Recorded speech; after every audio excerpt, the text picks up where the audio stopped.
Merci Le budget n'est pas- Benoît. Ah ouais, le budget évidemment n'est pas le même. Et celle-là, pas besoin de kit Poligny. Merci Benoît d'avoir été avec nous. On va maintenant laisser la parole à celle qui est finalement l'eau vive de cette émission, la source de ce programme.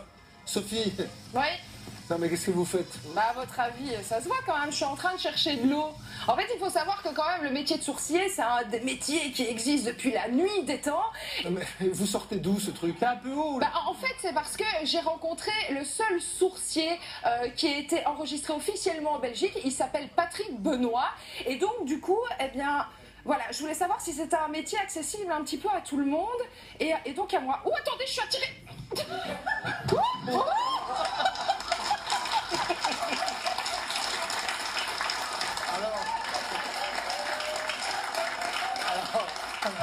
C'est ce qui s'appelle Oh, mais c'est parce C'est que j'ai été... impressionnant. En fait, c'est pas la première fois que ça arrive. Hein. En général, les filles, elles sont attirées et elles tombent. Mais je- Allez, retournez avec Non, moi. mais j'ai été attirée. Est-ce que vous devez pas aller aux toilettes, Michael? Ça va laisser. Non, mais- C'était... Retournez à votre place, Sophie. Vous allez bien? Oui, super.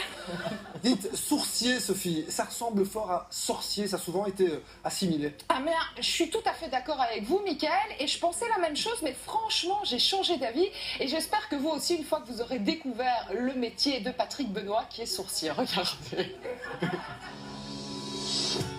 Comme tous les matins, Patrick se rend sur un chantier agricole avec un seul outil de travail, des baguettes fourchues en cuivre. Cet homme est sourcier. Il peut d'un simple coup de baguette trouver l'eau. À l'approche d'une veine d'eau, ces baguettes fléchiraient et lui feraient ressentir tous les champs électromagnétiques. L'eau exerce un champ magnétique. Et le champ magnétique ne traverse le corps, passe les baguettes, et la baguette indique vers le sol la zone exacte où se trouve l'eau. Elle est en dessous de mes pieds, sur cet axe-ci. Grâce à ces baguettes, notre sourcier pourrait tout connaître jusqu'à la profondeur à forer. 100, 160, 170. Donc voilà, on confirme l'eau à 1,70 m de profondeur.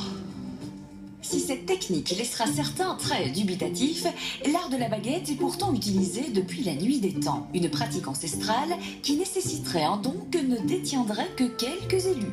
Pour notre sourcier, ce serait un peu par hasard qu'il aurait pris conscience de ses talents. Quand j'étais gosse, c'était l'eau qui m'attirait, les prairies avec de l'eau, les sources, les rivières.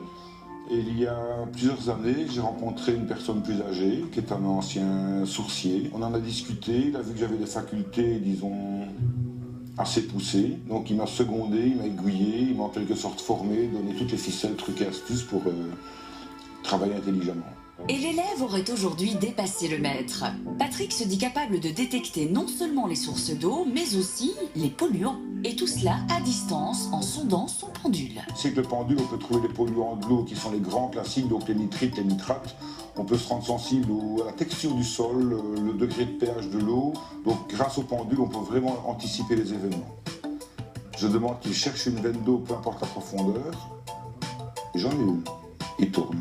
Ça veut dire que j'ai une veine d'eau à la plomb parfait de la pointe de mon pendule. Le jour de notre tournage, c'est à la demande d'un agriculteur que Patrick se rend sur une parcelle pour mettre à l'épreuve son extraordinaire sixième sens. Après un forage de 1,70 m, l'eau est-elle bien au rendez-vous? On a tapé dans le bon, donc la veine est parfaitement au centre du trou qui a été foré. Si vous voulez jeter un coup d'œil, on la voit clairement dans le fond. Si avant on trouvait l'eau il y a 3000 ans avec des baguettes et un pendule, il n'y a pas de raison que ça s'arrête. Il y a quand même des pratiques que l'électronique ne remplacera jamais. Un ressenti, un appareil ne sait pas l'avoir. Notre sourcier semble avoir fait de son savoir-faire d'entrepreneur et de son don une affaire florissante. Alors, sixième sens ou simple hasard? Quoi qu'il en soit, tout cela n'a pas l'air bien sorcier. Réaction autour de la table. Bah écoutez, moi j'ai tendance à croire à tout ce côté mystique et c'est à un moment donné lâcher prise, être dans l'irrationnel, pourquoi pas. Pour continuer à se mêler de ce métier insolite, Patrick Benoît est l'invité de De quoi je me mêle.